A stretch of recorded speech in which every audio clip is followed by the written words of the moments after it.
Shalom. Selamat pagi Bapak, Ibu, Saudara-saudari yang Tuhan Yesus kasihi. Dari tempat tinggal kita masing-masing, mari kita satu hati bersama Gereja Kristen Kalam Kudus Kota Raja untuk bersyukur, memuji dan menyembah Tuhan dalam ibadah pada pagi hari ini. Mari kita mengarahkan hati dan pikiran kita kepada Tuhan, masuk hadirat-Nya dengan satu pujian, haleluya, haleluya.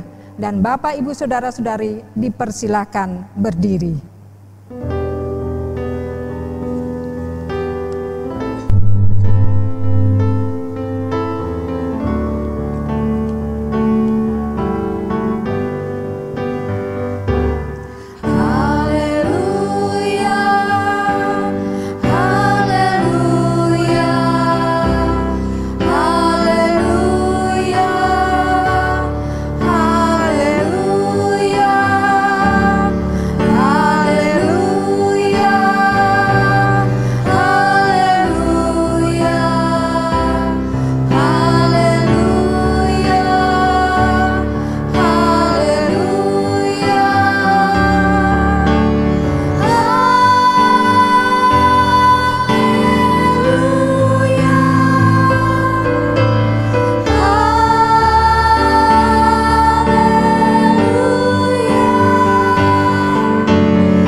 Jemaat yang dikasihi Tuhan Yesus Kristus, mari sama-sama kita habiskan ibadah ini dengan satu pengakuan yang pasti bahwa pertolongan kita adalah di dalam nama Tuhan yang menjadikan langit dan bumi, yang memelihara kesetiaannya sampai selama-lamanya dan yang tidak pernah meninggalkan perbuatan tangannya.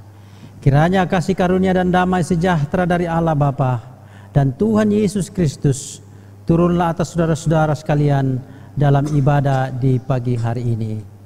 Amin.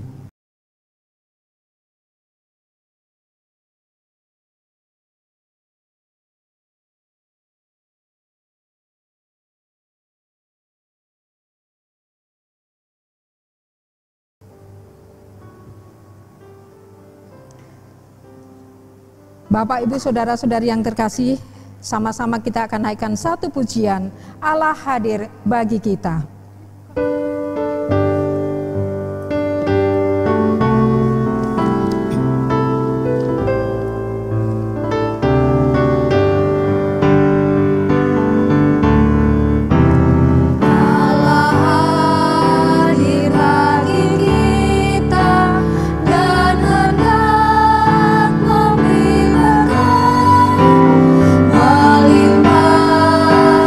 Kuasa rohnya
kita satu di dalam doa. Bapa yang di surga, Bapa yang mulia, Bapa yang kekal, Bapa yang kami sembah dalam putra-Mu Yesus Kristus. Kami datang di hadarat-Mu dengan ungkapan syukur atas kasih-Mu, penyertaan-Mu, kemurahan-Mu yang tercurah bagi kami. Engkau menuntun kami, memberkati kami, hingga kami ada sebagaimana kami ada saat ini. Semua hanya anugerah-Mu. Kami bersyukur dan menaikkan segala puji, hormat, dan syukur kepadamu ya Allah yang maha tinggi. Kami memuji Engkau, kami mau menyembah Engkau, kami mau muliakan Engkau dengan segenap hati dan jiwa kami. Walau kami di rumah masing-masing, namun kami percaya Roh Kudus menyatukan, hadir dan melawat setiap umat-Mu yang sedang mengikuti ibadah pada saat ini. Pimpin kami, urapi kami untuk dapat berpusat kepada Engkau.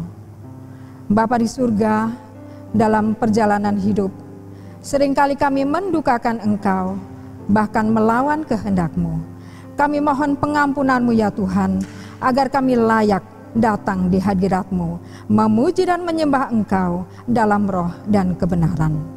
Terpuji Engkau Bapa, kami menyerahkan ibadah kami dari awal hingga akhirnya nanti. Biarlah semua boleh berjalan dalam pimpinan dan tuntunan Tuhan. Dan kami persembahkan ibadah kami hanya di dalam satu nama, Tuhan Yesus Kristus, Allah dan Juru Selamat kami yang hidup. Haleluya, amin. Bapak, Ibu, Saudara-saudari dipersilakan duduk kembali. Nats pembimbing diambil dari Amsal 12 ayat 26 dan 27. Demikian bunyi firman Tuhan. Orang benar mendapati tempat penggembalaannya, tetapi jalan orang fasik menyesatkan mereka sendiri. Orang malas tidak akan menangkap buruannya, tetapi orang rajin akan memperoleh harta yang berharga. Bapak, Ibu, Saudara-saudari yang terkasih, sungguh besar kasih Tuhan bagi kita. Ia menuntun, Ia memberi kekuatan, Ia memberi penghiburan dalam segala hal yang kita hadapi pada saat ini.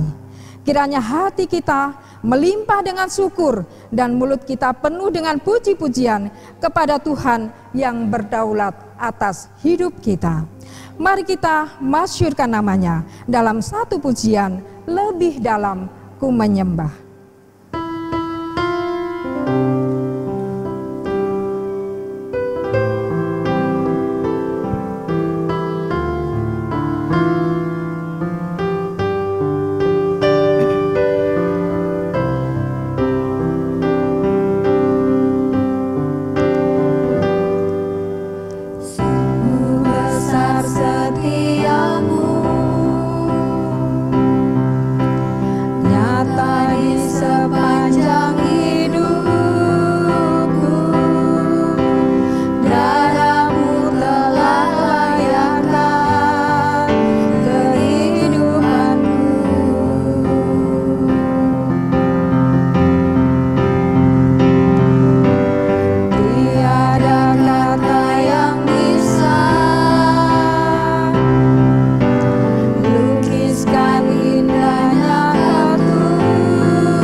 Kata yang bisa lukiskan indahnya Kau Tuhan. Tiada kata yang bisa lukiskan indahnya Kau Tuhan. Bagimu segala pujian dan kemuliaan.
Bacaan bertanggapan diambil dari KPPK nomor 35.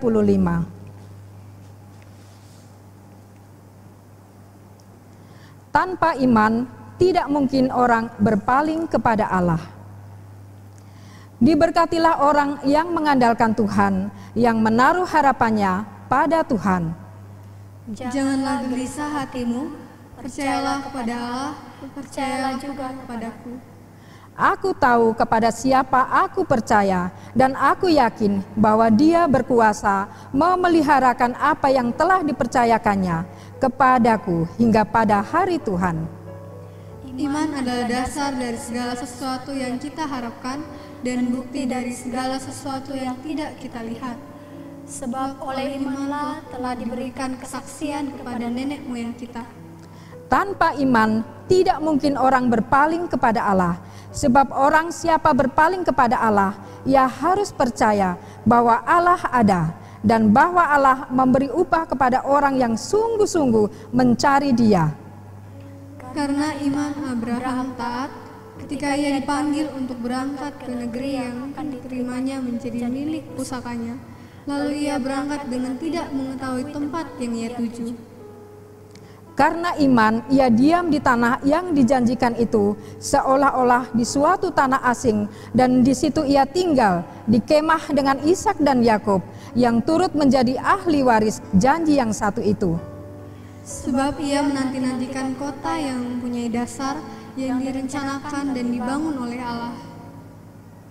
Karena kita mempunyai banyak saksi, bagaikan awan yang mengelilingi kita, marilah kita menanggalkan semua beban dan dosa yang begitu merintangi kita dan berlomba dengan tekun dalam perlombaan yang diwajibkan bagi kita. Marilah kita melakukannya dengan mata yang tertuju kepada Yesus yang memimpin kita dalam iman dan yang membawa iman kita itu kepada kesempurnaan, yang dengan mengabaikan kehinaan tekun memikul salib ganti sukacita yang disediakan bagi Dia yang sekarang duduk di sebelah kanan tahta Allah. Amin. Bapak, Ibu, Saudara-saudari yang Tuhan Yesus kasihi, saat ini kehidupan kita benar-benar digoncang dengan adanya wabah virus corona yang berdampak pada semua sendi kehidupan. Harus kemanakah kita? Sebagai orang percaya, kita harus kembali kepada Tuhan. Tetap percaya bahwa semua yang terjadi adalah sarana Tuhan untuk mewujudkan rencananya dalam hidup setiap kita. Dan Tuhan akan terus memberi kekuatan bagi kita. Dengan penuh sukacita, mari kita naikkan satu pujian. Tuhanlah kekuatan dan mazmurku. Dan Bapak, Ibu, Saudara-saudari, dipersilakan berdiri.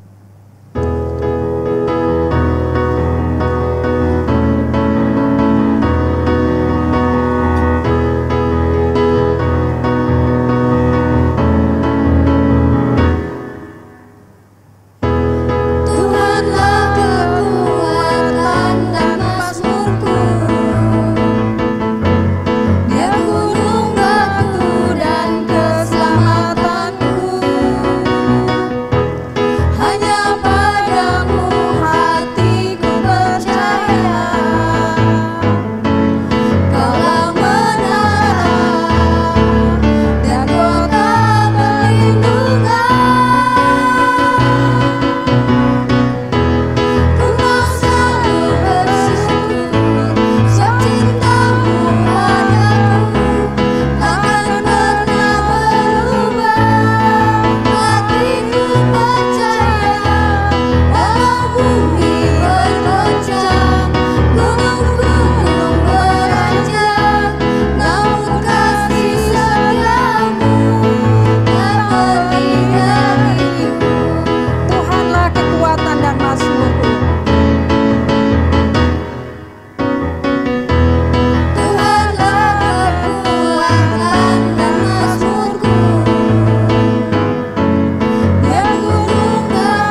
bersama dengan umat percaya di segala abad dan tempat. Marilah kita mengikrarkan pengakuan iman rasuli. Pengakuan iman rasuli.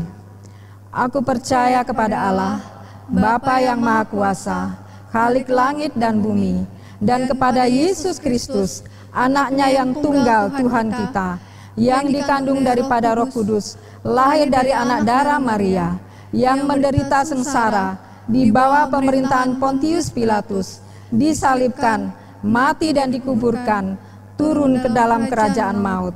Pada hari yang ketiga, bangkit pula dari antara orang mati, naik ke surga, duduk di sebelah kanan Allah, Bapa yang Maha Kuasa, dan dari sana Ia akan datang untuk menghakimi orang yang hidup dan yang mati. Aku percaya kepada Roh Kudus, gereja yang kudus dan am, persekutuan orang kudus, pengampunan dosa, kebangkitan tubuh, dan hidup yang kekal. Amin. Bapak, Ibu, Saudara-saudari dipersilakan duduk kembali. Dan kita akan bersama-sama berdoa syafaat yang akan dipimpin oleh Bapak Pendeta Karel Lolo.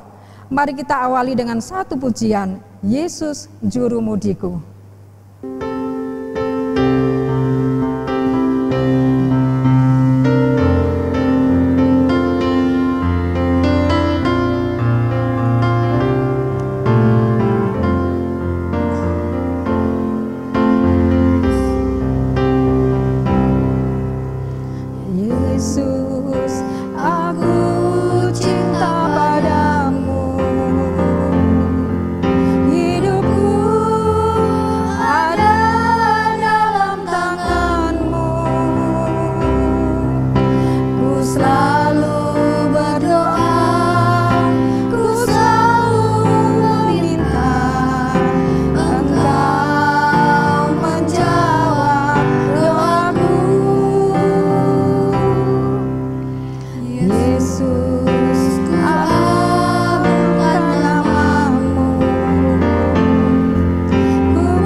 Baik saudara-saudara yang dikasihi Tuhan Yesus Kristus, mari sama-sama kita masih terus berdoa untuk seluruh pergumulan bangsa kita dan kita semua di rumah masing-masing dalam keluarga-keluarga. Mari sama-sama kita berdoa. Bapa, di dalam nama Tuhan Yesus, kembali kami bersyukur kepadamu di tengah-tengah pergumulan yang melanda seluruh dunia dengan pandemi COVID tahun 2020 yang kami alami di negara kami. Kami bersyukur bahwa di tengah-tengah pergumulan hidup yang Tuhan izinkan terjadi bagi kami, kami masih diberikan kekuatan, kesehatan oleh Tuhan dan menikmati segala kebaikan Tuhan. Sementara pada sisi lain ya Tuhan, kami melihat saudara-saudara kami yang menderita oleh karena penyakit corona ini Tuhan. Kami mau bermohon di hadapan-Mu ya Tuhan, biarlah Engkau berkenan untuk memberikan kekuatan kepada semua yang sudah menderita penyakit ini, sehingga mereka bisa bertahan dengan perawatan dan pengobatan dari para medis yang menangani mereka masing-masing di dalam setiap rumah-rumah sakit di mana saja mereka dirawat ya Tuhan. Kami mau mohon belas kasihan Tuhan juga untuk semua tenaga medis, baik itu para dokter, para perawat, semua relawan yang berjibaku untuk penanganan corona ini Tuhan. Kami mohon campur tangan Tuhan, memberikan daya tahan tubuh yang kuat bagi mereka, sehingga semua tenaga medis dengan semua alat perlengkapan diri yang ada, mereka semua dikuatkan oleh Tuhan untuk bisa melaksanakan apa yang menjadi tugas dan tanggung jawab mereka. Kami berdoa Tuhan juga untuk setiap pihak keamanan, baik dari TNI dan Polri, dan semua pihak-pihak keamanannya terlibat untuk menertibkan masyarakat, untuk menaati apa yang dianjurkan oleh pemerintah, untuk menjaga jarak sosial yang ada sekarang ini Tuhan, atau yang dikenal sebagai social distancing. Ya Tuhan, kasihani kami sebagai masyarakat supaya kami berpartisipasi di dalam memutus mata rantai penularan dari COVID-19 ini, sehingga bangsa kami secepat mungkin bisa terbebas dari semua pergumulan, termasuk dengan semua saudara-saudara kami di belahan bumi yang lain yang juga mengalami pergumulan yang berat, karena begitu banyak orang sakit, bahkan banyak yang meninggal dunia oleh karena penanganan yang membuat mereka tidak bisa ditangani karena tenaga kurang. Oh Tuhan Yesus, kami mohon belas kasihan-Mu atas seluruh bumi. Biarlah Tuhan berbelas kasihan kepada kami orang-orang berdosa, sehingga Tuhan melalukan semua penyakit ini dari kami, sehingga kami dapat beraktivitas kembali. Kami berdoa untuk seluruh aktivitas ekonomi di tengah-tengah negara dan bangsa kami yang semuanya terhambat secara besar-besarannya Tuhan di semua sektor kehidupan. Kami mohon supaya Tuhan tetap menjaga dan memelihara, sehingga walaupun di tengah-tengah tekanan ekonomi yang sedemikian berat ini, kami mohon bangsa kami masih tetap dapat bertahan, dan juga untuk seluruh warga masyarakat masih dapat makan dan minum secukupnya, sehingga kami semua dapat menikmati anugerah dan pertolongan Tuhan di tengah-tengah pandemi seperti ini ya Tuhan. Berkati semua pelayanan gereja, pelayanan sosial, untuk semua umat-Mu boleh saling membantu, saling memperhatikan satu dengan yang lain di tengah-tengah kesusahan dan pergumulan yang Tuhan izinkan bagi kami terjadi di tahun 2020 ini Tuhan.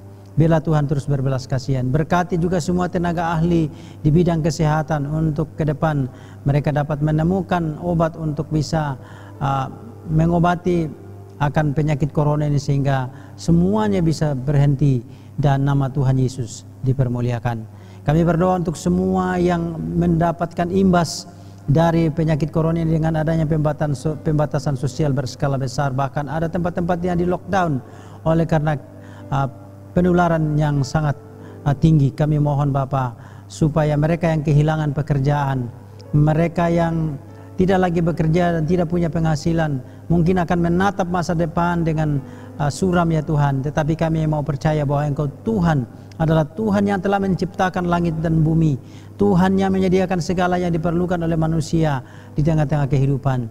Kami mohon Bapa supaya pemeliharaan-Mu atas bumi ini dan atas semua umat-Mu yang percaya kepada Engkau, bahkan semua manusia, cukup bagi kami, sehingga dengan demikian kami semua manusia ini Tuhan boleh mengingat kepada Engkau yang sudah menyediakan segala sesuatu yang diperlukan oleh manusia di tengah-tengah dunia ini. Biarlah Tuhan dengan ini orang-orang boleh datang kepadamu, orang-orang boleh percaya kepada Engkau ya Tuhan, sehingga segala sesuatu boleh berjalan dalam damai sejahtera Tuhan. Ya Bapa yang baik, kami mohon penyertaan dan pemeliharaan-Mu atas bangsa kami dan atas dunia ini. Gereja-gereja dengan semua hamba-hamba Tuhan yang melayani di dalamnya, yang memberikan pengajaran, yang memberikan firman Tuhan untuk memberikan kekuatan di tengah-tengah pergumulan yang berat dari semua denominasi gereja. Tuhan berkatilah sehingga firman-Nya disampaikan sungguh membawa kekuatan bagi kami dan pengharapan bahwa memang dunia ini bukanlah tempat kami untuk menetap, tetapi tempat kami untuk singgah sementara, dan tujuan kami adalah kepada Tuhan yang kekal. Dan biarlah Tuhan semuanya mengingatkan kami bahwa betapa fananya hidup kami di tengah-tengah dunia ini.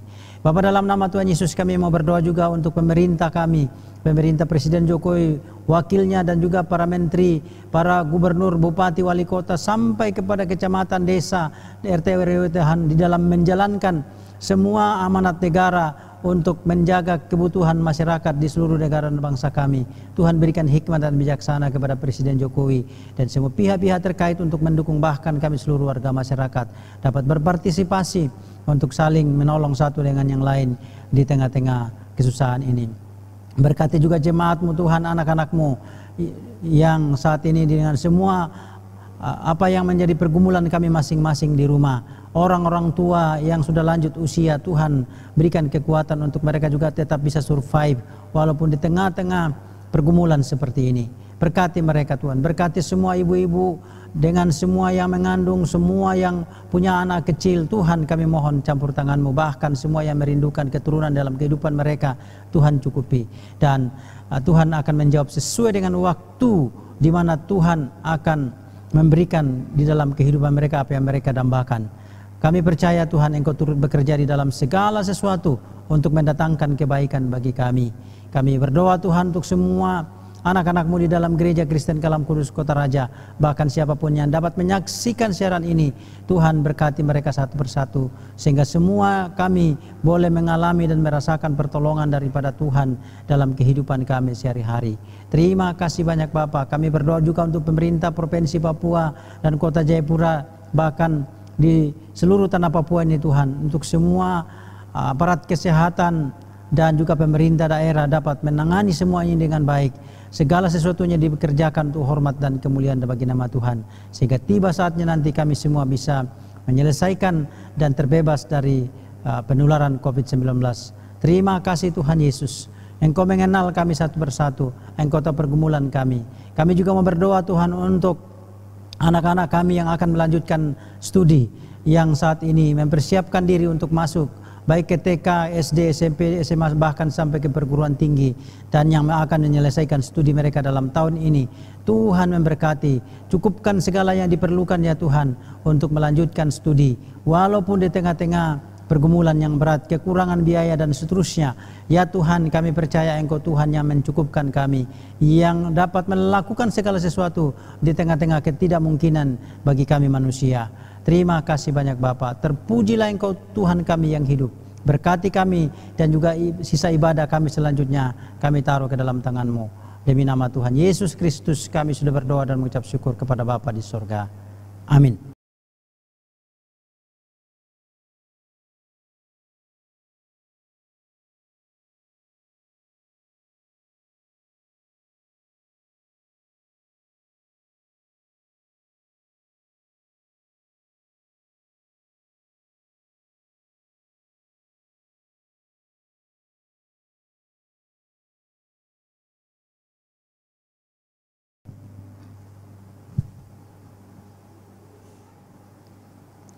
Bapak, Ibu, Saudara-saudari yang terkasih, kita akan bersama-sama merenungkan kebenaran firman Tuhan yang akan disampaikan oleh Ibu Evangelis Siswati dalam satu tema, bertahan menghadapi segala situasi. Mari kita sambut dengan satu pujian, Bagai Raja Wali.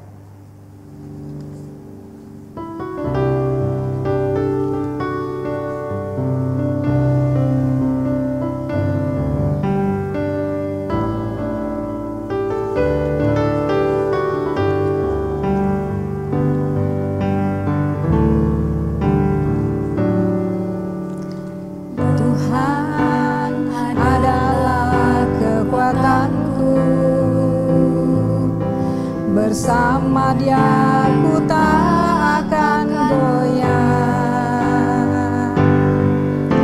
Bukan terbang tinggi bagai Raja Wali, melakukan perkara yang besar.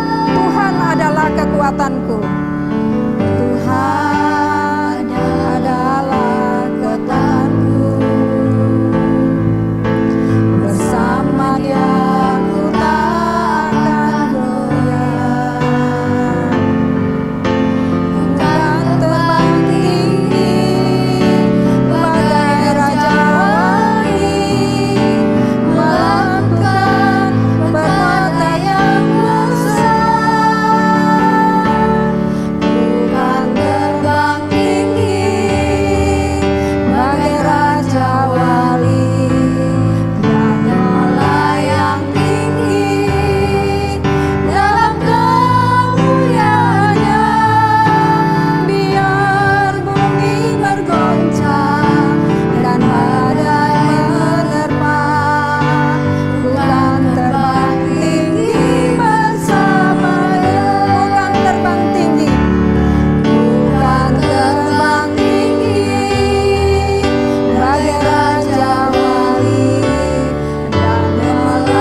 Selamat pagi jemaat yang kami kasih di dalam Tuhan. Walaupun pada saat ini kondisi yang kurang menyenangkan, kita tidak bebas pergi kemana-mana, tapi tidak mengurangi bagaimana kita beribadah, berdoa, dan membaca firman Tuhan kepadanya. Marilah jemaat yang kami kasih dalam Tuhan, kita akan merenungkan firman Tuhan. Sebelum merenungkan firman Tuhan, saya ajak untuk berdoa terlebih dahulu. Mari. Bapa di sorga, kami datang kepadamu, bersyukur walaupun situasi yang pada saat ini, mungkin banyak orang yang merasa bosan, tapi pemeliharaanmu, penjagaanmu begitu nyata di dalam kehidupan kami. Selama kami masih tinggal di rumah bersama dengan keluarga-keluarga, apabila ada dosa dan kesalahan yang sudah kami lakukan, Tuhan ampuni dan Tuhan kuduskan. Hari ini kami beribadah kepada Tuhan, layakkan diri kami masing-masing sehingga kami diberkati oleh Tuhan. Berkati hamba-Mu yang akan menyampaikan firman-Mu ini, dengan segala kekurangan dan kelemahan dan ketidakmampuan ini, kami serahkan semua hanya di dalam nama Tuhan Yesus. Kami berdoa. Amin. Saya ajak saudara untuk membuka Alkitab kita yang saya ambil dari kitab Yohanes pasal 21 ayat 1 sampai ayat yang ke-14, tapi saya akan membacakan ayat 1 sampai ayat yang ke-6 dulu. Demikian firman Tuhan. Yesus menampakkan diri kepada murid-muridnya di pantai Danau Genesaret. Kemudian Yesus menampakkan diri lagi kepada murid-muridnya di pantai Danau Tiberias. Dan ia menampakkan diri sebagai berikut. Di pantai itu berkumpul Simon Petrus, Thomas yang disebut Didimus, Natanael dari Kana yang di Galilea, anak-anak Zebedeus dan 2 orang muridnya yang lain. Kata Simon Petrus kepada mereka, "Aku pergi menangkap ikan," kata mereka kepadanya. "Kami pergi juga dengan engkau." Mereka berangkat lalu naik perahu, tetapi malam itu mereka tidak menangkap apa-apa. Ketika hari mulai siang, Yesus berdiri di pantai. Akan tetapi murid-murid itu tidak tahu bahwa itu adalah Yesus. Kata Yesus kepada mereka, "Hai anak-anak, adakah kamu mempunyai lauk pauk?" Jawab mereka, "Tidak ada." Maka kata Yesus kepada mereka, "Tebarkanlah jalamu di sebelah kanan perahu, maka akan kamu peroleh." Lalu mereka menebarkannya dan mereka tidak dapat menariknya lagi karena banyaknya ikan. Demikian firman Tuhan. Berbahagialah orang yang membaca, merenungkan, dan melakukannya. Pada suatu hari ada seorang pemuda. Pada saat itu kondisi lagi hujan deras, saudara-saudara. Dia berlari-lari ingin berteduh di tempat yang nyaman. Tetapi apa yang dialami oleh seorang pemuda ini? Dia jatuh, lalu bajunya belepotan dengan lumpur. Anehnya, orang-orang yang melihat pada saat itu, mereka tidak ada yang menolong. Malah dia menertawakan. Ada juga yang hanya memandang. Betapa malunya seorang pemuda ini.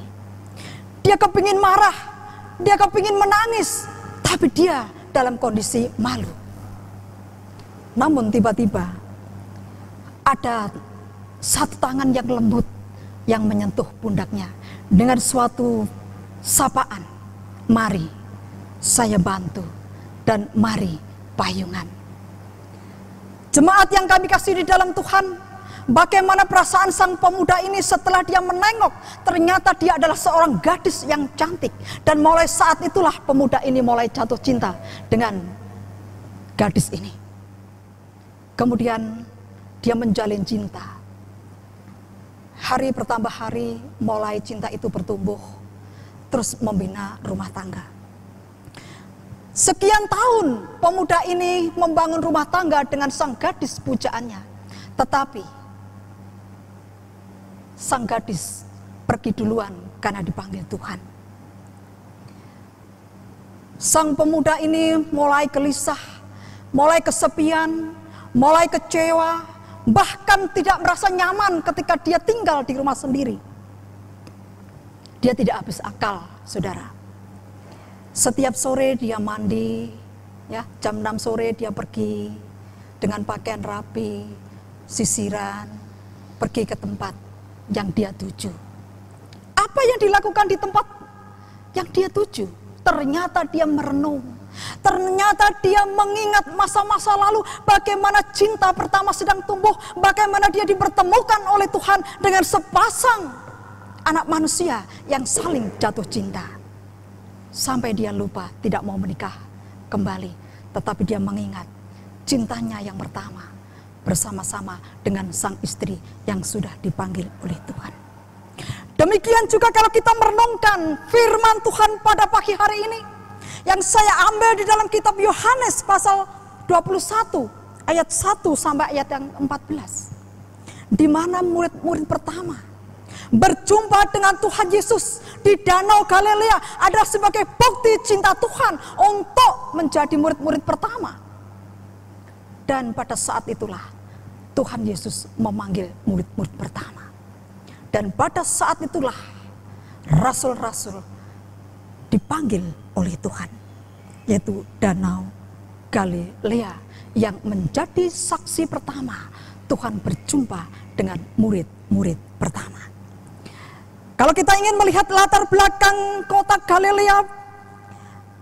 Galilea didirikan oleh Raja Herodes Antipas yang dikuasai oleh Herodian. Tetapi Bapak Ibu, di kota Galilea inilah merupakan kota yang sangat najis. Kota yang dipandang hina oleh orang-orang Yahudi. Kota yang dipandang bengis oleh Pilatus. Kenapa? Karena kota ini didirikan melalui lahan-lahan pekuburan. Sehingga orang tidak memandang baik kota Galilea. Itulah sebabnya Pilatus memandang bengis terhadap orang-orang Galilea yang terdapat di dalam kitab Lukas pasal 13 ayat 1. Pada waktu itu datanglah kepada Yesus beberapa orang membawa kabar tentang orang-orang Galilea yang darahnya dicampurkan oleh Pilatus dengan darah korban yang mereka persembahkan. Ini bukti bahwa Pilatus sangat bengis memandang orang-orang Galilea pada saat itu. Dan juga orang-orang Yahudi memandang hina, karena orang-orang Yahudi adalah tidak suka dengan orang-orang Galilea. Kitab Yesaya atau Nabi Yesaya telah menubuatkan tentang kota Galilea yang terdapat di dalam Yesaya 8 ayat 23. Demikian firman Tuhan. Tetapi tidak selamanya akan ada kesuraman untuk negeri yang terhimpit itu. Kalau dahulu Tuhan merendahkan Sibulan dan tanah Naftali, maka di kemudian hari ia akan memulihkan jalan ke laut, daerah seberang sungai Yordan. Wilayah bangsa-bangsa lain. Yesaya 9 ayat yang pertama, bangsa yang berjalan di tanah kegelapan telah melihat terang yang besar. Mereka yang diam di negeri kekelaman, atasnya terang telah bersinar. Nubuatan ini telah dikutip di dalam kitab Matius pasal 4 ayat 14. Supaya genaplah firman yang disampaikan oleh Nabi Yesaya. Tanah Sibulan dan Naftali, jalan ke laut, daerah seberang sungai Yordan, Galilea, wilayah bangsa-bangsa lain. Ini dikutip di dalam kitab Matius pasal 4 ayat 14. Kota Galilea dipandang gelap. Kota Galilea dipandang tidak bermutu. Karena tempatnya ada tebing-tebing dan tempatnya yang tidak bisa dibangun dengan gedung-gedung yang mewah. Orang-orang Yahudi memandang rendah. Orang-orang yang ada di sekitarnya tidak memandang dengan keberadaan yang baik. Tetapi yang tinggal di kota Galilea adalah orang-orang Galilea itu dipaksa untuk tinggal di sana. Ya. dipaksa. Orang-orang Yahudi tidak mau tinggal di sana. Itulah awal kegelapan, bagaimana tempat itu dipandang gelap, dipandang hina, dipandang bengis, dipandang sebelah mata, bahkan dianaktirikan oleh pemerintah pada saat itu. Tetapi ketika Tuhan Yesus hadir di dalam dunia, ketika Tuhan Yesus ada di tengah-tengah kehidupan manusia, kegelapan diubah menjadi terang, yaitu awal mula perjumpaan Tuhan Yesus bersama-sama dengan murid-muridnya, yaitu di Danau Galilea. Dan pada saat itulah terjadinya terang, dimulailah terang mulai bersinar, yang dimulai dengan pemanggilan murid-murid pertama. Dan kalau di Danau Galilea atau di kota Galilea terkenal dengan banyaknya orang yang menderita sakit penyakit. Matius 4 ayat 23, dia katakan, Yesus pun berkeliling di seluruh Galilea. Ia mengajar dalam rumah-rumah ibadat dan memberitakan Injil Kerajaan Allah, serta melenyapkan segala penyakit dan kelemahan di antara bangsa itu. Memang di kota Galilea banyak orang yang menderita sakit.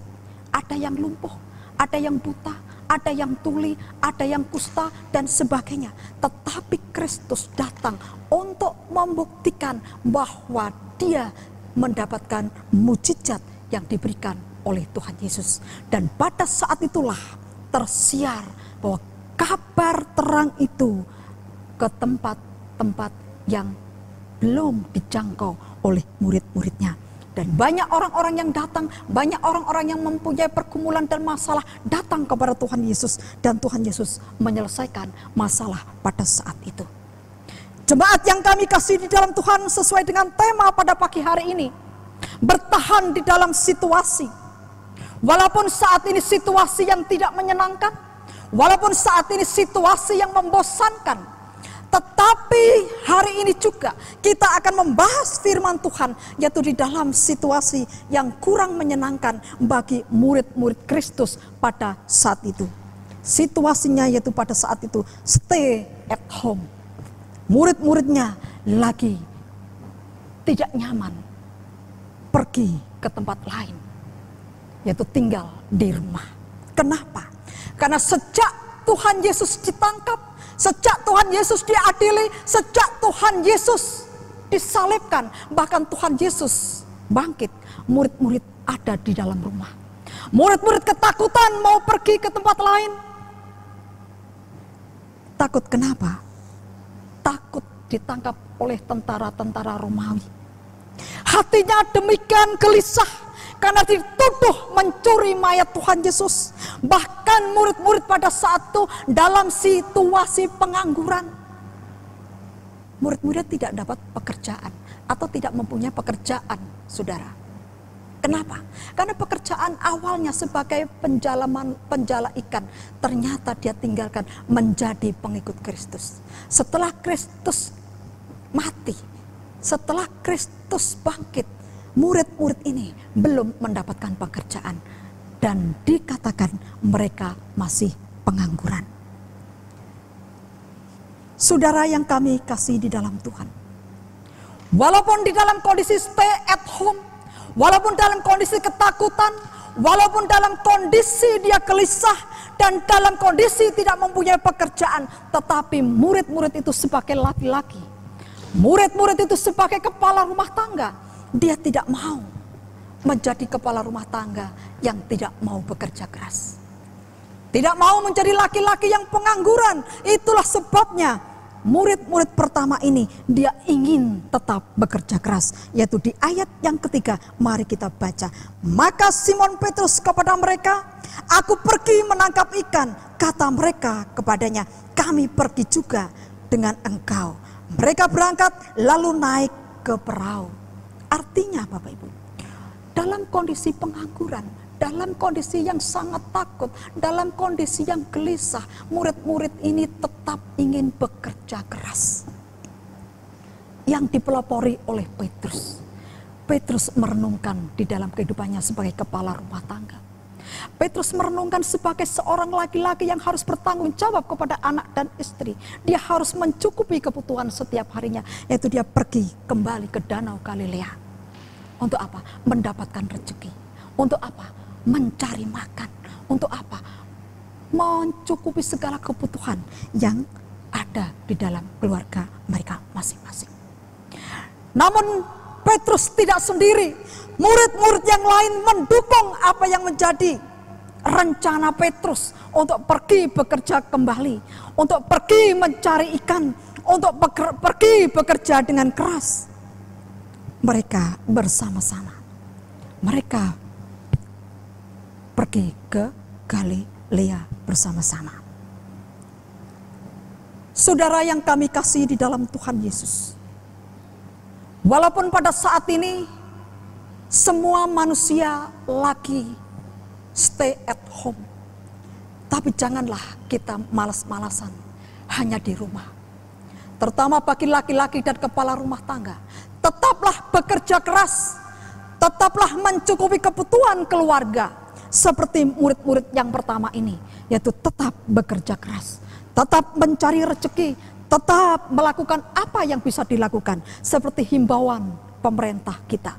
Walaupun kita ada di rumah, mari kita belajar di rumah. Walaupun kita tidak pergi ke kantor, mari kita kerja di rumah. Walaupun kita tidak bisa ke gereja, tidak bisa sembahyang ke tempat lain, tapi mari kita bersama-sama dengan keluarga kita berdoa, beribadah di rumah. Ini yang dilakukan oleh murid-murid pertama, saudara yang kami kasih dalam Tuhan.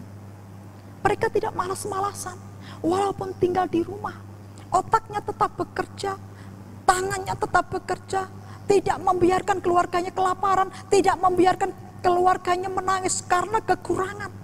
Tapi di sini tetaplah kita bekerja, tetaplah kita melakukan segala aktivitas sesuai apa yang sudah dititipkan oleh Tuhan. Yang pertama, di dalam kondisi stay at home, marilah kita tetap bekerja dengan keras. Kemudian yang kedua, dalam kondisi stay at home, yaitu ayat yang ke-9 dikatakan apa? Ketika mereka tiba di darat, mereka melihat api arang, di atasnya ikan dan roti. Dalam kondisi stay at home, saudara, marilah kita hidup sederhana. Janganlah kita hidup berfoya-foya. Yang dilakukan oleh murid-murid pertama, ini diberikan contoh oleh Tuhan Yesus. Pada saat itu Tuhan Yesus menyiapkan apa? Roti dan ikan yang hanya dibakar saja. Saya bisa membayangkan Tuhan Yesus membakar roti dan ikan. Mungkin tidak ada bumbu yang lain, tidak ada sayuran, tapi sudah cukup kalau ada roti dan ikan untuk mencukupi kebutuhan kita. Kenapa? Pada saat ini kondisinya yang tidak nyaman. Pada saat ini lagi kondisinya stay at home, marilah kita bisa membagi makanan kita. Kita bisa menata berkat-berkat yang Tuhan berikan di dalam hidup kita. Janganlah kita berboros-borosan. Makan enak-enak di rumah, padahal di luar sana banyak orang yang kelaparan, banyak orang yang tidak punya pekerjaan, banyak orang yang menangis, banyak orang yang tinggal di jalanan karena tidak mendapatkan makanan, karena tidak mendapatkan uang. Tapi bagaimana kita yang diberikan berkat yang banyak, walaupun tinggal di rumah, tapi kita makan makanan yang bermewah-mewahan. Kristus telah memberikan contoh kepada kita. Hiduplah sederhana, karena kita tidak tahu apa yang terjadi akan hari esok. Kita tidak tahu apa yang akan terjadi pada hari ini. Pintar-pintarlah kita untuk menata layani keuangan kita, walaupun di dalam kondisi stay at home. Selanjutnya, dalam kondisi stay at home, di sini ayat yang selanjutnya, ayat yang ketiga B, dia katakan apa? Kami pergi juga dengan engkau. Mereka berangkat lalu naik ke perahu. Artinya apa, saudara? Walaupun saat ini dalam kondisi yang kurang menyenangkan, yaitu stay at home, tapi saling bekerja sama, hidup saling bahu-membahu, hidup saling membangun itu sangat penting. Yang dikatakan di sini, Petrus mau pergi ke Danau Galilea sendiri, tetapi murid-murid yang lain tidak ingin membiarkan Petrus sendirian. Tapi mereka ikut bergabung bersama-sama. Artinya ada grup. Artinya ada teman-teman yang lain yang saling bekerja sama, saling membangun, saling mendukung, dan saling mendorong. Ini yang diperlukan di dalam kehidupan kita sebagai orang Kristen. Sebagai orang percaya, kita tidak boleh hidup secara individu, secara pribadi, tetapi ada grup, tetapi ada orang lain yang saling dibangun dan saling membangun. Saudara, saya membawa sapu lidi di sini. Ini adalah sapu lidi. Kalau lidi ini kita cabut dan kita pakai untuk menyapu, bisa tidak? Satu lidi ini dipakai untuk menyapu dan kondisinya bersih. Kemungkinan sampai bengkok, tidak akan lantai itu bersih.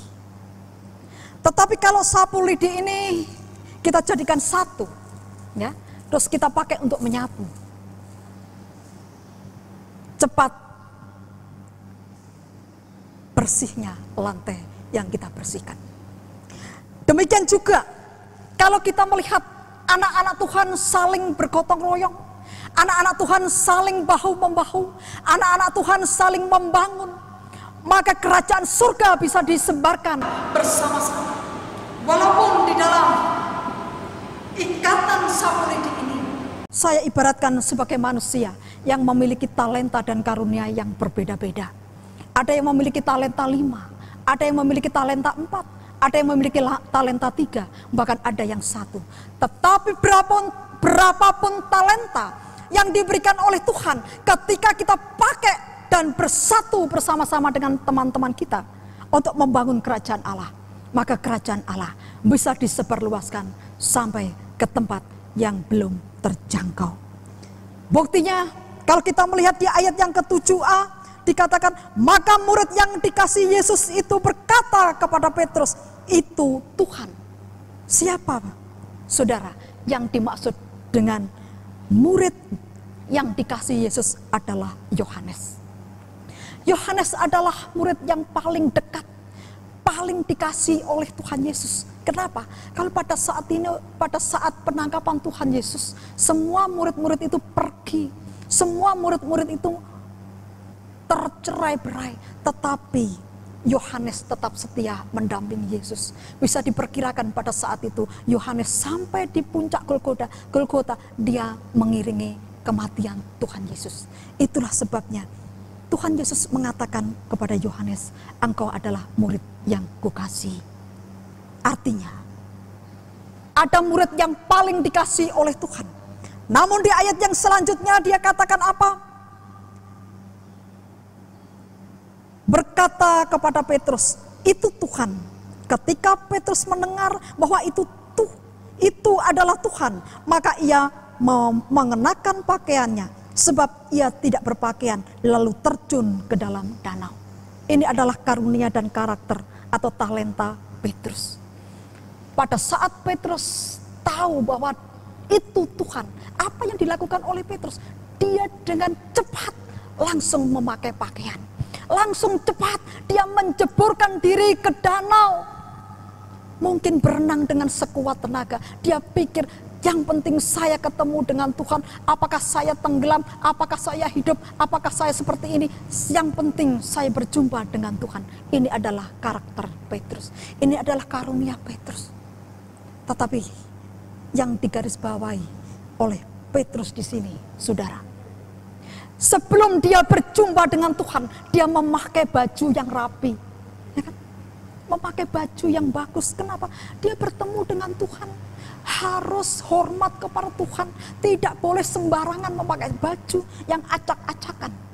Mungkin pada saat ini kita beribadah di rumah. Saya setiap minggu ibadah dengan suami, dengan anak-anak, dan ditambah dengan koster, berarti 4 orang, 5 orang. Tapi kita tekankan, walaupun kita ibadah di rumah, marilah kita memakai baju yang rapi. Karena apa? Karena menghadap Tuhan. Masa menghadap Tuhan dengan baju acak-acakan, dengan baju yang tidak sopan, Di sini telah diteladani oleh Petrus. Ketika Petrus menghadap kepada Tuhan, dia memakai baju dengan sopan sebagai tanda kehormatan kita kepada Tuhan. Ini adalah Petrus menaruh hormat yang begitu dalam kepada Tuhan, walaupun ada di Danau Galilea, walaupun ada di pantai pada saat itu. Kemudian kalau kita melihat murid-murid yang lain, ayat yang ke-8, murid-murid yang lain datang dengan perahu karena mereka tidak jauh dari darat, hanya kira-kira 200 hasta saja, dan mereka menghela jala yang dipenuhi ikan itu. Ini murid-murid yang lain. Murid-murid yang lain setelah dia mendengar itu Tuhan, itu Yesus, apa yang dilakukannya? Mulai dia mendayung perahu dengan santai, ya, sampai ke tujuan dengan ketaatannya. Ada model manusia-manusia yang percaya kepada Tuhan juga seperti itu, Bapak. Ada kondisinya mungkin santai, yang penting saya setia sampai tujuan, ya kan? Kalau kita melihat model karakter, model talenta, model karunia teman-teman kita yang ada di dalam Alkitab tadi, baik Yohanes, baik Petrus, baik murid-murid yang lain, semuanya sama di hadapan Tuhan. Yang diminta oleh Tuhan adalah ketaatan kita. Yang diminta oleh Tuhan adalah kesungguhan iman kita. Apakah engkau memiliki karunia yang banyak? Apakah engkau memiliki karunia yang sedikit? Apakah engkau orangnya lemah lembut? Tidak ada perbedaan di hadapan Tuhan. Dan Tuhan tidak menyediakan surga bagi orang yang berkarunia banyak, atau surga orang yang lemah lembut. Tidak. Surga hanya satu, yaitu tempat orang-orang percaya kepada Kristus, tempat orang-orang yang setia dan taat kepadanya. Itulah yang diminta oleh Kristus. Saudara yang kami kasih di dalam Tuhan, kondisi yang selanjutnya yang dihadapi oleh murid-murid pada saat itu, yaitu ayat 3D, dikatakan apa? Tetapi malam itu mereka tidak menangkap apa-apa. Bapak Ibu sedih enggak? Murid-murid ini sudah antusias. Murid-murid ini sudah pergi ke Danau Galilea dengan bekerja keras. Mulai membawa perahu, dia menebarkan jala dari ujung ke ujung, tebar jala, ditarik, tidak mendapatkan, tebar jala lagi, tidak ada ikan satupun. Apa yang ada di dalam hati murid-murid pada saat itu? Pasti dia sedih. Karena apa? Semalaman dia bekerja dengan keras, tidak mendapatkan ikan. Padahal kalau kita melihat latar belakang para murid-murid ini adalah ahli nelayan yang paling hebat. Nelayan yang tidak bisa ditandingi. Tapi kenapa pada malam itu tidak mendapatkan ikan satu ekor pun? Pasti dia kecewa. Pasti dia menangis. Pasti dia marah. Dan pasti dia capek.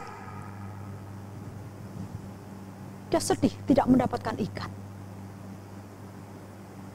Dia kecewa ketika nanti berjumpa dengan anak dan istri. Ditanya, Pak, mana ikannya? Apa yang harus dijawab? Hatinya sedih, hatinya sangat kecewa. Atau anak-anaknya menjemput orang tuanya, sudah kelaparan dan pulang tidak membawa hasil apa-apa. Dia marah dengan dirinya sendiri. Dia menganggap dirinya sebagai laki-laki yang tidak becus bekerja. Laki-laki yang tidak mampu bekerja, laki-laki yang tidak mampu menghidupi keluarga. Inilah yang ada di dalam benak murid-murid pada saat itu, yaitu masalah. Tapi yang menjadi pertanyaannya, Bapak Ibu, apakah Tuhan Yesus melihat kondisi murid-muridnya yang sudah bekerja keras di danau itu?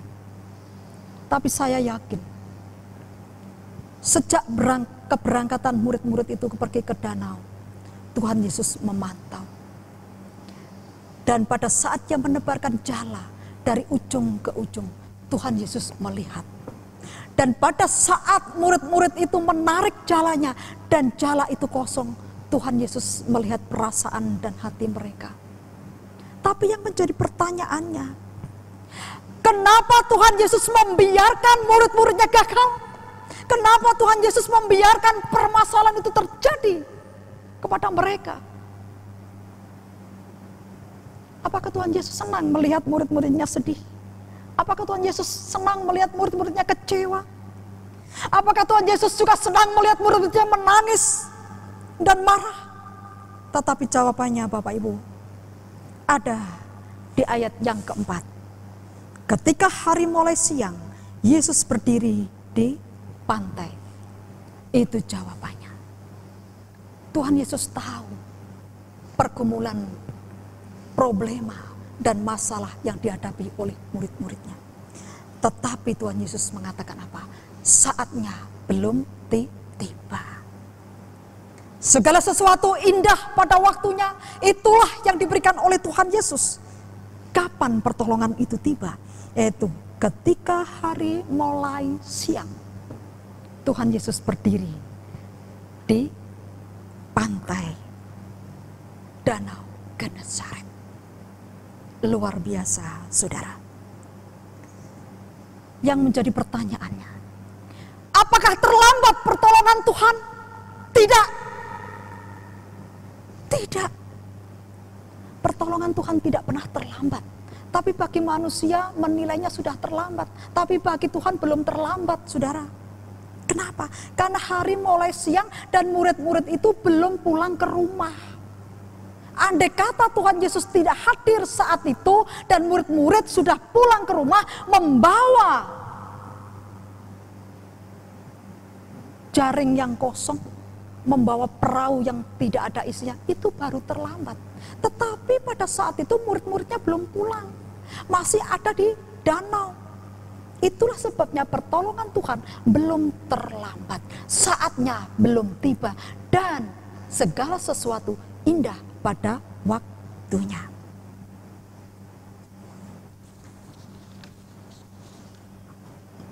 Saudara yang kami kasih di dalam Tuhan, inilah pertolongan Tuhan. Tidak pernah terlambat bagi anak-anaknya yang sudah bekerja keras. Tidak pernah terlambat bagi anak-anaknya yang berharap kepadanya. Tetapi yang menjadi persoalan di sini, situasi murid-murid pada saat itu, saat berjumpa dengan Tuhan Yesus, situasinya lagi galau, situasinya lagi sedih dan kecewa. Tapi apa yang dilakukan oleh Tuhan Yesus? Ayat yang selanjutnya, ayat yang ke-5a, dia katakan apa? Kata Yesus kepada mereka, "Hai anak-anakku." Ini adalah suatu perkataan yang begitu menyejukkan, saudara. Suara yang begitu lembut yang keluar dari bibir dan mulut Tuhan Yesus untuk menyapa murid-muridnya itu, anak-anak. Ini dalam kondisi yang capek, dalam kondisi sedih, dalam kondisi yang sakit hati. Tapi ketika ada perkataan yang menyenangkan, ada dorongan perkataan yang begitu membangun, betapa sejuknya hati itu. Bagaikan air surga yang mengalir di dalam hati sang murid-murid pada saat itu. Tuhan Yesus diperkirakan umurnya 30 tahun. Mungkin juga murid-muridnya lebih tua dari dia. Tapi kenapa di ayat yang ke-5a Tuhan Yesus mengatakan, "Hai anak-anakku." Ya kan? Hai anak-anakku. Karena apa? Ini hubungan paling dekat antara anak dengan bapak. Di mana persoalan anak diketahui oleh sang bapak dan bapak melihat. Ketika bapak melihat persoalan yang dihadapi oleh anak-anaknya dengan perkataan yang lembut, anak-anaknya akan terbangun, anak-anaknya termotivasi, dan anak-anaknya mulai terdorong untuk kembali bekerja keras. Bahkan juga kalau kita lihat, belum tentu orang yang sudah tua mempunyai pikiran yang dewasa. Belum tentu juga anak-anak tidak memiliki pemikiran yang lebih dewasa. Itulah sebabnya butuh perkataan yang lembut yang dikeluarkan oleh Tuhan Yesus sebagai teladan kita sebagai orang tua. Teladan kita sebagai orang yang percaya ketika menghadapi teman-teman kita yang ada masalah, yang menghadapi pergumulan. Marilah kita mengatakan dengan suara yang menyejukkan, dengan sapaan-sapaan yang lembut bagi mereka yang membutuhkan. Ini yang dilakukan oleh Tuhan Yesus. Kemudian ayat yang selanjutnya 5b dia katakan, adakah kamu mempunyai lauk pauk? Kalau saya melihat ayat di sini, emangnya Tuhan Yesus nggak tahu?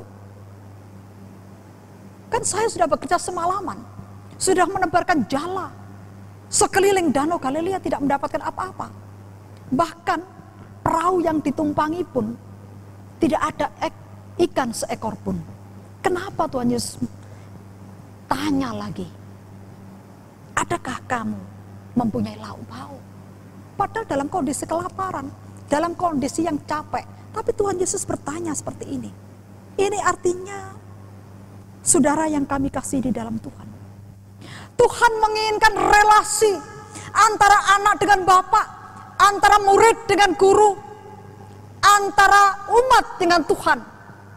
Keterbukaanmu, kejujuranmu di hadapan Tuhan itu perlu. Tuhan tahu apa yang kita alami, Tuhan tahu apa yang kita rasakan, tetapi Tuhan membutuhkan kejujuran dan keterbukaanmu supaya kamu terbuka dan jujur di hadapan Tuhan. Ketika kamu menghadapi masalah, ketika kamu menghadapi pergumulan, jujur di hadapan Tuhan dan terbuka di hadapan Tuhan, yaitu membangunlah relasi dengan Tuhan. Berdoalah kepada Tuhan, serahkanlah semua pergumulanmu, serahkanlah semua persoalanmu, dan Tuhan melihat kejujuran dan keterbukaanmu. Artinya apa? Kita diminta untuk membangun relasi, hubungan kita secara vertikal kepada Tuhan. Jangan pernah berhenti, walaupun kita menghadapi persoalan, kejujuran dan keterbukaan kepada Tuhan. Melalui doa-doa inilah yang penting yang kita naikkan di hadapan Tuhan. Tuhan tahu apa yang menjadi persoalannya. Kemudian yang ayat 6a dia katakan apa? Maka kata Yesus kepada mereka, tebarkanlah jalamu ke sebelah kanan perahu. Bapak Ibu, kalau kita melihat di sini, semalaman suntuk, murid-murid ini sudah upek-upek danau itu. Tidak ada seekor pun ikan. Tetapi Tuhan Yesus menyuruh apa? Tebarkanlah jalamu ke sebelah perahu. Ya, di sebelah kanan perahu. Ini kita kadang-kadang tidak habis pikir. Tetapi murid-murid ini tidak pernah membantah. Walaupun sudah capek. Walaupun mungkin tenaganya tinggal sedikit. Dia dengan ketaatannya, dia tebarkan jalannya. Apa yang diperintahkan oleh Tuhan Yesus. Ternyata betul. Dia mulai menebarkan jala di sebelah kanan perahu yang ditunjukkan oleh Tuhan Yesus. Apakah dia mendapat? Ternyata apa? Dia mendapatkan ikan yang banyak. 153 ekor ikan. Terus saya berpikir, saudara, andai kata pada saat itu murid-murid tidak mau, mungkin murid-muridnya pulang dengan tangan kosong. Karena ketidaktaatannya kepada Tuhan, ketidaktaatannya kepada perintah yang dilakukan oleh Tuhan Yesus. Tetapi di sini, ketaatan diuji oleh Tuhan. Sejauh manakah ketaatan yang ada di dalam dirimu? Apakah ketika saya merintahkan perintah ini engkau tetap melakukan dengan ketaatanmu? Ketaatan itu penting. Walaupun di dalam kondisi mungkin kita capek, dalam kondisi mungkin penuh dengan pergumulan, penuh dengan persoalan, ujian di dalam ketaatan tetap ada di dalam kehidupan kita dan kehidupan murid-murid. Saudara yang kami kasih di dalam Tuhan, Kemudian ayat yang ke-12a dia katakan apa? Kata Yesus kepada mereka, marilah dan sarapanlah. Kalau tadi sapaan Tuhan yang begitu lembut, membangun dan menyejukkan hati murid-murid, dan juga membangun relasi melalui doa-doa di hadapan Tuhan. Ketaatan sudah teruji. Disinilah yang terakhir, undangan untuk makan bersama dengan Tuhan. Itu penting. Ayat yang ke-12, marilah dan sarapanlah. Betapa luar biasanya. Siapa yang menyiapkan makanan? Yaitu Tuhan. Tuhan sendiri yang menyiapkan makanan ini supaya murid-muridnya sarapan, supaya murid-muridnya makan bersama-sama. Luar biasa, Bapak Ibu. Betapa senangnya hati dalam kondisi yang seperti itu. Artinya berkat Tuhan bagi setiap orang sudah disiapkan oleh Tuhan masing-masing. Seberapa yang sudah kita terima, marilah kita bersyukur kepada Tuhan. Undangan Tuhan, makanan bersama-sama kita, yaitu ketika kita ada di dalam kerajaan surga. Kita akan berpesta dengan anak domba di dalam kerajaannya. Itu adalah undangan makan besar kita yang kita tunggu-tunggu kelak bersama-sama orang percaya ada dalam kerajaan surga. Saudara yang kami kasih di dalam Tuhan, inilah firman Tuhan pada pagi hari ini. Kalau kita melihat Danau Galilea pada mulanya adalah tempat yang dianaktirikan, tempat yang gelap, tetapi setelah Tuhan Yesus hadir, terang telah bersinar. Terang telah berjalan sampai ke penjuru pelosok bumi, sampai ke bangsa-bangsa yang belum mengenal Tuhan, terjangkau oleh firman Tuhan. Buktinya apa? Betsaida. Filipus berasal dari Betsaida. Kaisarea Cornelius menjadi percaya bersama dengan keluarganya karena pemberitaan Injil yang telah disampaikan. Merambat ke Filipi, ke Kana, ke Korasim, Nain, Nazaret, Tiberias, dan ke bangsa-bangsa lainlah. Di situ mulai berdiri jemaat Kristen yang dimulai dari Danau Genesaret, yang dimulai oleh murid-murid yang pertama dan sampai sekarang, sampai ke ujung bumi. Bagaimana dengan kita? Walaupun saat ini Bapak Ibu, kita tidak jauh berbeda, kondisi kita seperti murid-murid pertama, tidak bebas pergi kemana-mana. Kalau murid-murid pertama tidak bebas pergi kemana, bukannya karena corona, bukan karena virus COVID-19, tapi karena takut dibunuh oleh tentara-tentara Romawi, takut difitnah, mencuri mayat Tuhan Yesus. Tetapi kita tidak bebas pergi kemana-mana karena ada virus yang melanda dunia.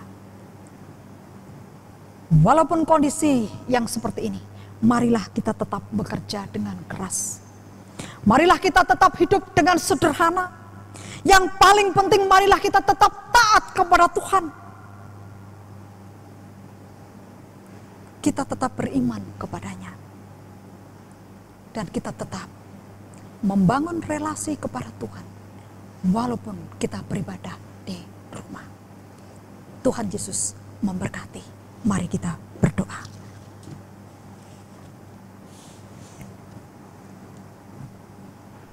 Tuhan, firman Tuhan sudah selesai hamba sampaikan.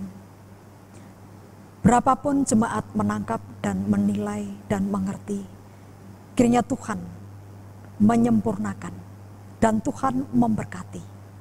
Berikan kekuatan jemaat-Mu satu persatu dimanapun mereka berada. Baik di luar negeri, di dalam negeri, baik di Papua maupun di luar Papua. Berikan damai dan sukacita, berikan kekuatan dan kesehatan, bahkan berikan ketaatan dan kejujuran di dalam hati kami masing-masing untuk terus bersandar kepada Tuhan. Terima kasih Tuhan, firman-Mu yang memberikan kekuatan bagi kami. Di dalam nama Tuhan Yesus kami berdoa. Amin. Bapak, Ibu, Saudara-saudari yang terkasih, kiranya kebenaran firman Tuhan ini menjadi kekuatan untuk menghadapi segala situasi saat ini dan terus berpengharapan hanya kepada Tuhan. Mari kita naikkan satu pujian, pengharapanku, dan kita akan memberikan persembahan syukur kita kepada Tuhan.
Mari kita menyerahkan persembahan syukur kita.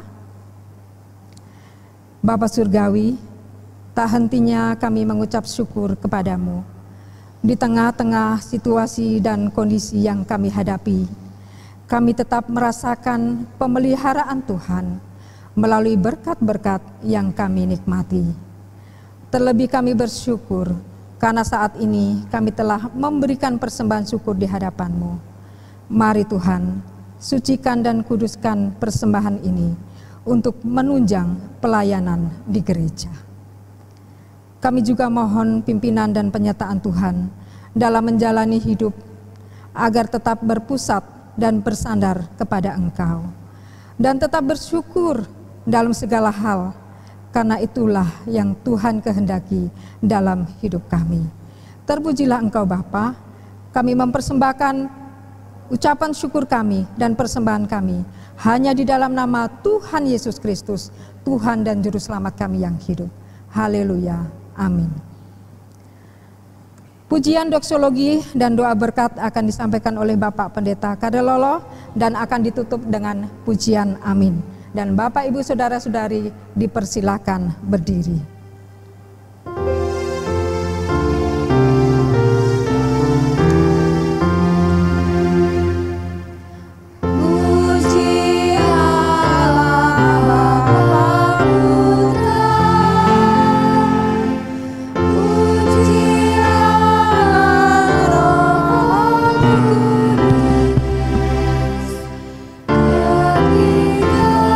Jaya, jaya,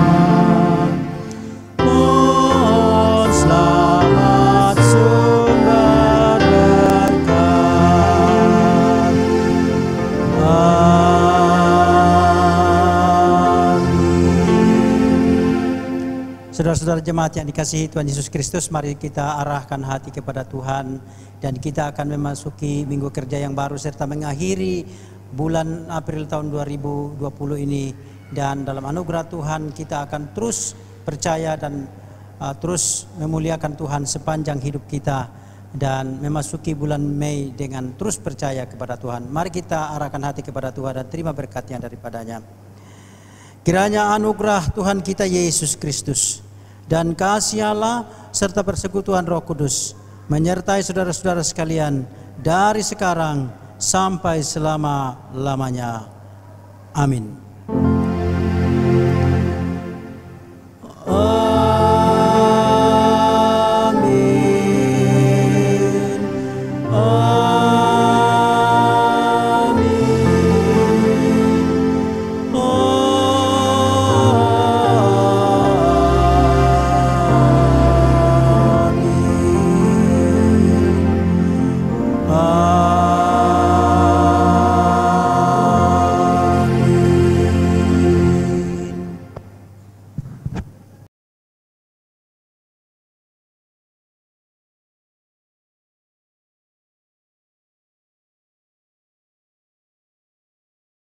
Ya, jemaat yang dikasihi Tuhan Yesus Kristus, untuk minggu yang akan datang kita akan mengikuti ibadah streaming yang diselenggarakan oleh Sinode Gereja Kristen Kalam Kudus Indonesia. Jadi kita tidak menyelenggarakan dari gereja ini. Jadi saudara-saudara nanti tolong perhatikan jam sama untuk kita ikuti ibadah yang diselenggarakan oleh unit GKK yang lain. Ya, nanti unit GKK yang akan melayani nanti kita sampaikan di dalam WA. Ya, jadi saudara mempersiapkan diri untuk kita sama-sama mengikuti ibadah streaming untuk minggu yang akan datang. Sedangkan sekolah minggu untuk minggu ini ya itu dari live streaming dari Gereja Kalam Kudus yang lain. Terima kasih.